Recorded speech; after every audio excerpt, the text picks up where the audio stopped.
The Netflix show Bads of Bollywood is a roaring success. It is the directorial debut of Aryan Khan, who you must be knowing is the son of Shah Rukh Khan. And the show is great not just because of the references that has spawned a subculture on YouTube, and I believe that is a deliberate strategy. Use of meta references is not just for telling the story, but to also fuel this meme fest online that has really made it viral, not just because of its own content, but because of the content of other creators who only wanted to talk about the memes, made the show more relevant in the zeitgeist, and people started watching it. People like me watched the show only because of the barrage of online memes, shorts, and Instagram reels that I just could not look away from. But the show does have Quentin Tarantino references also, and not just the focus on feet, which is also there, but other more subtle references like the golden glow on opening the briefcase in the fight scene in the movie within a show Revolver.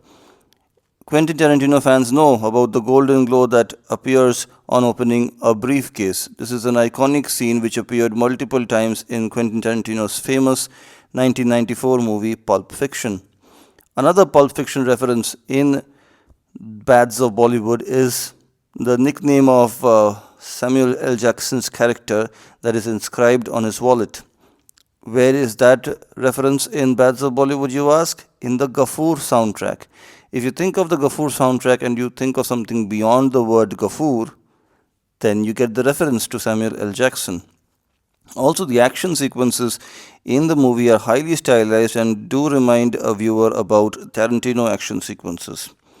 Finally, I would like to mention that the decision to make a series and not a movie is almost like Tarantino's mindset right now, who has decided that he's done with movies. He's going to make one more movie and then call it quits, and then probably transition to making a series himself. Also, the Godfather reference was delightfully humorous. An offer you can't refuse became a refuse you can't offer in the Bads of Bollywood. There is also a reference to superhero movies. In the landing sequence of the hero, there is a reference to the kissing sequence in Spider Man, but not that kissing sequence from Spider Man 1 featuring Tobey Maguire. It is from Spider Man 2, also featuring Tobey Maguire. Next up, I would like to mention, without having any shred of evidence, that the character Shomik probably resembles Aryan Khan in real life, at least in some way, because the rest of the family does resemble the Shah Rukh Khan family. In fact, a drunken actor guest, which is one of my favorite sequences in a show filled with amazing sequences, does resemble any Shah Rukh Khan male colleague who did not have the same longevity as him. It could be so many people. There's also a reference to the famous slap sequence from Dil Chahta Hai, which I believe is the most famous slap between two bros shown in Hindi movies. But there is also reference to the slap agreement between Barney and Marshall from the hit American sitcom How I Met Your Mother, where one character says, I'm going to slap you whenever I feel like slapping you, not when you're expecting a slap. And of course, there is a reference to perhaps the most famous slap of recent times, Will Smith and Chris Rock from the Oscars. There is an intelligent meta reference to Netflix when a character tells the main protagonist that you look more like an OTT star rather than a film star. And also, there is a slight roasting of Netflix when the same character says that audience has become much more intelligent after the advent of OTT, while bumbling around in the same scene making humongous errors of judgment. There is a reference to an actor getting released immediately on bail while others remain locked up seemingly for a long period, which does not resemble the reality in India in any way. I would want to talk about the title that has deliberately been used to violate YouTube community guidelines, rendering it extremely difficult to review this show on YouTube. But I would also like to point out that the use of asterisk still results in a title that is usable and makes sense as a title, Bads of Bollywood. This reminds me of AIB, perhaps another source of inspiration for this show. This show has a similar level of irreverential humor that AIB sketches was known for, and Netflix still continues to excel in.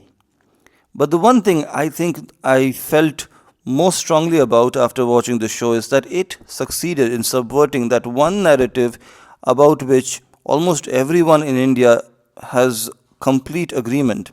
Nepotism is bad. Nepotism bad as a narrative has been subverted in this show successfully.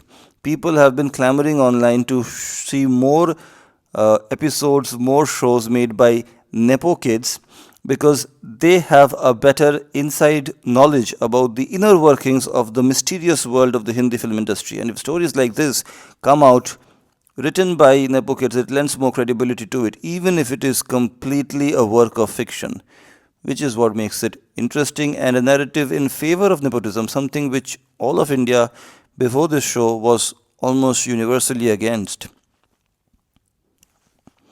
Finally, I want to mention that the meme worthy material that was packaged within a coherent, engaging, and at times a very simple to understand story, the social media was bound to get flooded with reels, shorts, and memes about the show, which resulted in fueling more interest about the show and ultimately resulted in its grand success.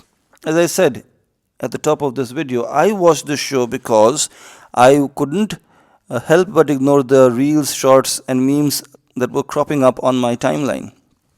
Also, as a compliment to this show, I want to say that it does leave an aftertaste. Unlike many Netflix movies or shows which you end up forgetting immediately after watching it, this show forces you to think about the reality of Bollywood, the funny aspects as well as the dark underbelly. The character played by Rajat Bedi talks about an actor who got stuck in a contract and disappeared out of relevance. And as a very interesting meta trick, in this very show, Rajat Bedi's character keeps disappearing out of the view. So Rajat Bedi plays Rajat Bedi in a similar way in the show. He is also disappearing from relevance in the show, and it tells a story about a person who was forced to disappear from relevance because of the contractual obligations, which brings us to the person responsible for those contractual obligations and my favorite character from the show, Freddy Sodawala, played in an excellent fashion by Manish Chaudhary. Freddy Sodawala is somebody who I can get behind, and he is the one who made me laugh loudest in this show, which is full of amazing gags. The one sequence where he says, "It is not harassment, it is the truth," really made me laugh, which probably tells a lot about what makes me laugh. Freddy Sodawala is my favorite character. Manish Chaudhary has been a favorite actor of mine since the time I watched him play the role of the corporate boss in Rocket Singh Salesman of the Year. And the rivalry between Freddy Sodawala and Karan Johar in The Paths of Bollywood is similar to the rivalry between Karan Johar's character and Manish Chaudhary's character in Bombay Velvet, which is a very neat callback. I believe this show does to the Hindi film industry what House of Cards may have done to politics in Washington, D.C. in the United States of America, and both are Netflix shows. Maybe that is why Aryan Khan chose to make a show on Netflix than a movie, which would have been subject to endless censorship. In fact, I want to mention that the iconic Netflix ta-dum sound, which is used as a meta reference in this show to promote Netflix, is actually Kevin Spacey's character tapping a wooden table twice with his ring from the hit show House of Cards, something that Netflix does want you to forget in a hurry. And it must have succeeded by now to have buried it as a conspiracy theory now. If you try to dig it up, do your own research, which is basically nothing more than you doing a Google search or even better, a ChatGPT search. So the two things I liked about the show is the performance of Manish Chaudhary and the fact that Rajat Bedi plays a character that is largely irrelevant in the show, just like Rajat Bedi himself became irrelevant in the world of Hindi film industry. Thank you for watching this video.